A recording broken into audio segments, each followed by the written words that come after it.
conforme foi anunciado, estaremos falando um pouquinho sobre o capítulo 8º. Bem-aventurados que têm puro o coração. Valeria a pena lembrar que Jesus pregou as bem-aventuranças em cima de um monte. Tudo que acontecia em torno do Mestre obedecia a um planejamento, de tal forma que nós imaginamos que aqueles que queriam ouvir a Jesus precisavam se movimentar e precisavam subir para poder chegar junto dele. A situação é semelhante que nós enfrentamos hoje. Nós precisamos sair do planalto do cotidiano e subirmos um pouquinho as nossas vibrações para poder ouvir Jesus, para que ele comente as bem-aventuranças que são promessas em relação à nossa vida futura e que nos esclarecem a respeito da importância das leis divinas para que nós possamos nos tornar felizes. Como hoje temos pouco tempo, nós vamos conversar sobre um dos itens deste capítulo, que é relacionado com os escândalos. Vejam que tudo aquilo que é abordado no Evangelho é de uma atualidade enorme, embora eles tenham sido escritos há alguns séculos atrás. Então, escândalos não é uma palavra estranha para nós, né? Nós estamos sempre convivendo com este fenômeno social. Mas vamos antes lembrar algumas coisas interessantes.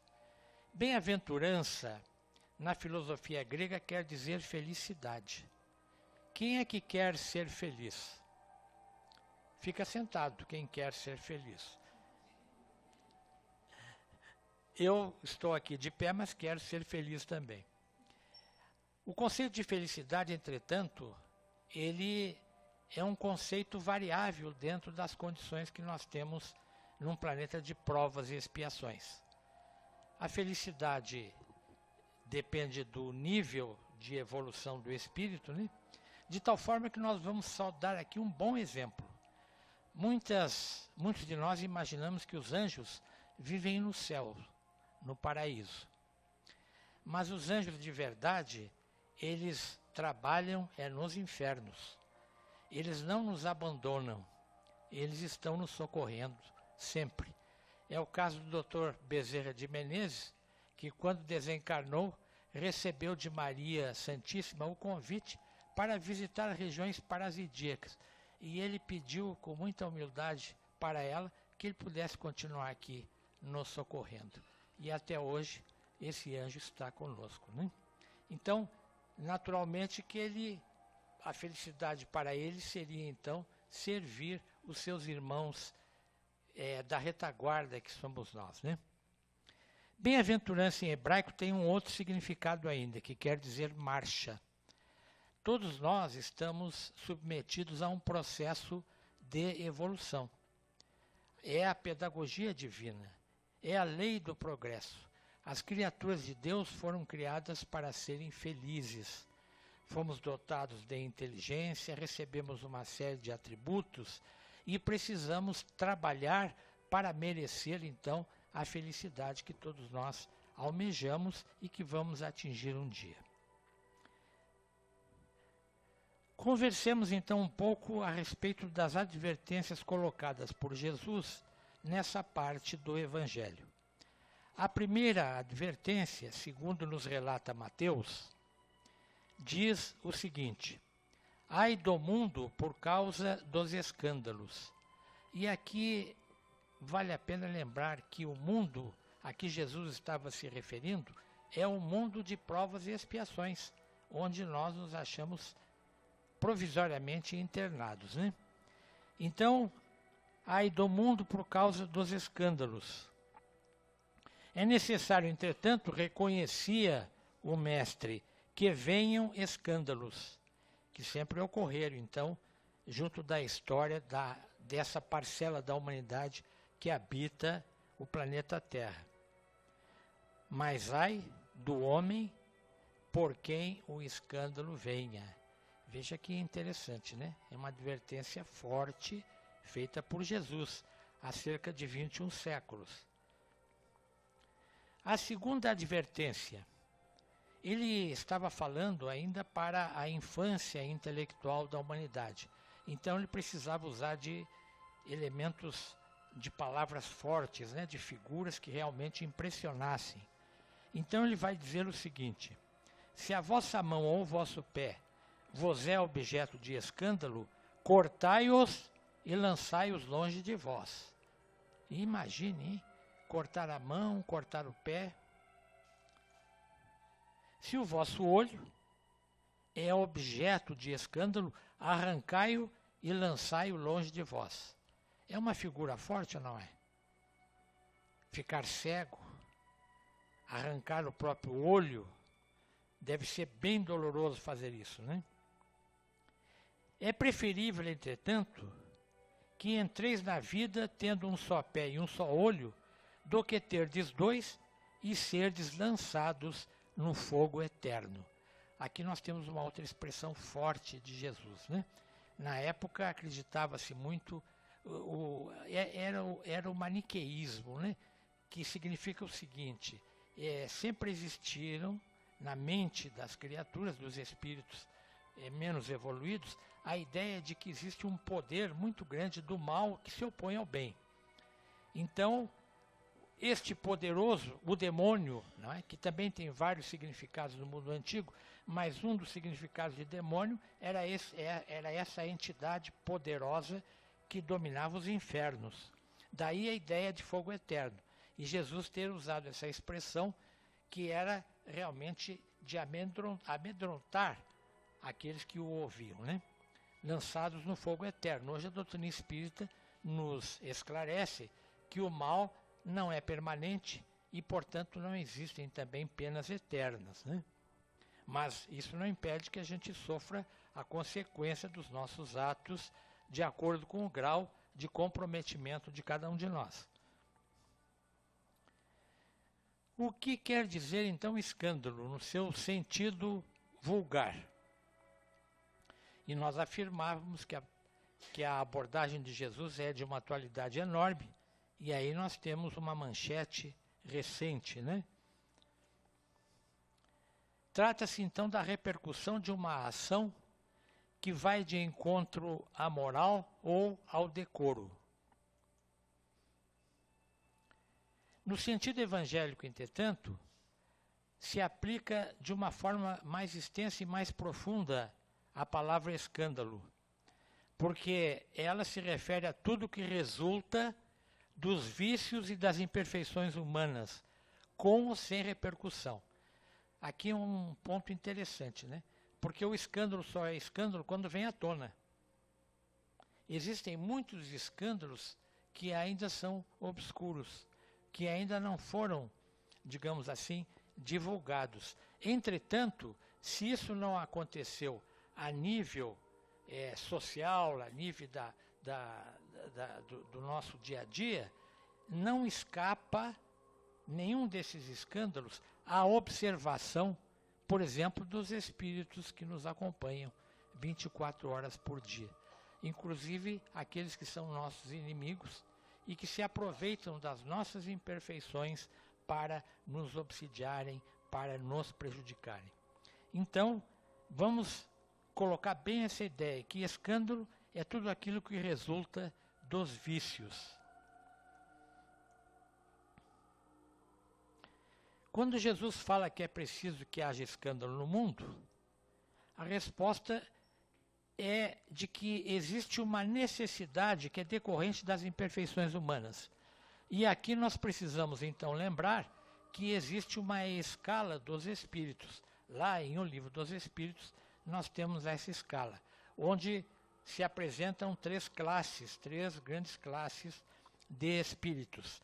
Os espíritos imperfeitos, dos quais, categoria essa da qual nós fazemos parte, a nossa grande maioria de nós, os bons espíritos, que já é mais elevada, e a dos espíritos puros, que esta é daqueles que atingiram um grau de desenvolvimento moral elevadíssimo, de tal forma que o modelo que nós conhecemos de espírito puro é Jesus. É o modelo que a humanidade reconhece como tal, né? Então, num planeta de provas e expiações, onde predomina o mal, naturalmente esse mal é decorrente das imperfeições humanas. Então, por isso, o escândalo é necessário. E nós vamos ver então qual a função educativa do escândalo sob certo aspecto. Porque ele se torna mecanismo de punição para uns e de provas para outros. Todos nós sofremos as consequências dos escândalos, quer a nível individual, quer a nível coletivo. Por exemplo, uma palavra que está hoje no ar, no mundo, no planeta, a palavra corrupção, ela atinge a todos nós. E a corrupção é um estado de alma. Todos nós, de certa forma, como espíritos imperfeitos, somos corruptos. E isto significa que nós temos imperfeições, que nós temos vícios que precisamos vencer. Enquanto não vencer esses vícios e imperfeições, a nossa felicidade se torna cada vez mais remota. É preciso que haja escândalo? Aqui a resposta é interessante. Não. Não há para os homens a obrigação de praticar o mal. É muito interessante essa colocação do Evangelho. Ninguém nasce destinado a se transformar num assassino, num ladrão, num mau administrador. Não existe esta destinação. Só acontecem essas coisas devido às nossas más inclinações ainda de espíritos imperfeitos, e nós repetimos, esta categoria da qual fazemos parte é que nos leva a estas situações ainda complicadas. Quando o mal for banido, todos então serão ditosos por serem bons. É uma profecia também que se faz a respeito do nosso planeta, de transformação de planeta penitenciário de provas e expiações para um planeta de regeneração. No planeta de regeneração já não predomina o mal. A grande maioria já pensa no bem e já se combate intensivamente o mal que ainda resta em nós. Uma questão que se coloca também no capítulo: se é digno de pena aquele que provoca escândalo. Olhem que pergunta interessante, porque geralmente quando o escândalo é provocado por outros, nós queremos julgá-lo e queremos condená-lo, né?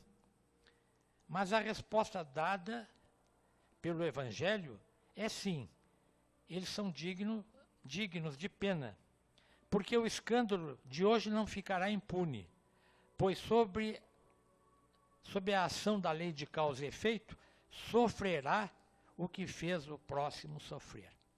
Aqui é interessante de nós observarmos também esse aspecto. Muitos de nós, sem considerar, por exemplo, a reencarnação, acha-se injustiçado no mundo porque sofre aparentemente desproporcionalmente às suas atitudes atuais, né? Esquece do passado, das vidas anteriores. A lei de causa e efeito vai nos cobrar, de tal forma que estamos passando hoje por sofrimentos que são semelhantes aos sofrimentos que nós causamos para outras pessoas. Aquele que causa escândalo serve de instrumento à providência divina, que se utiliza das suas más tendências para aplicar corretivos àqueles que erraram no passado. Então aqui é interessante este processo. Os anjos estão conosco, nos socorrendo e nos ajudando, mas eles não estão a serviço do castigo que muitos de nós merecemos. Nós nos castigamos.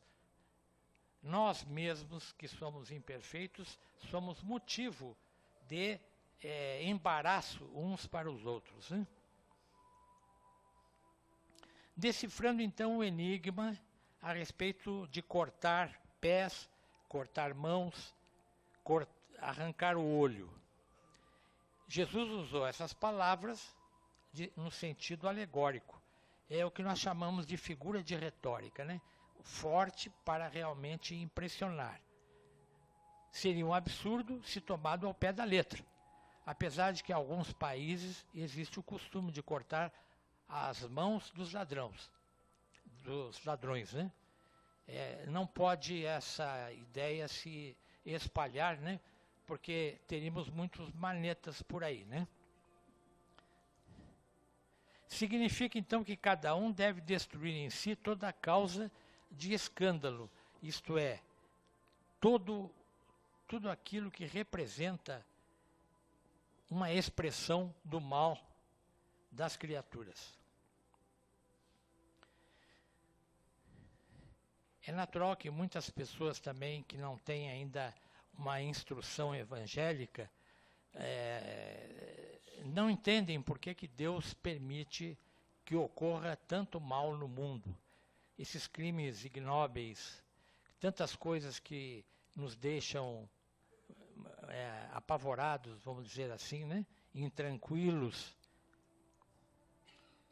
Acontece que, como seres inteligentes, como criaturas de Deus, nós somos dotados de livre arbítrio.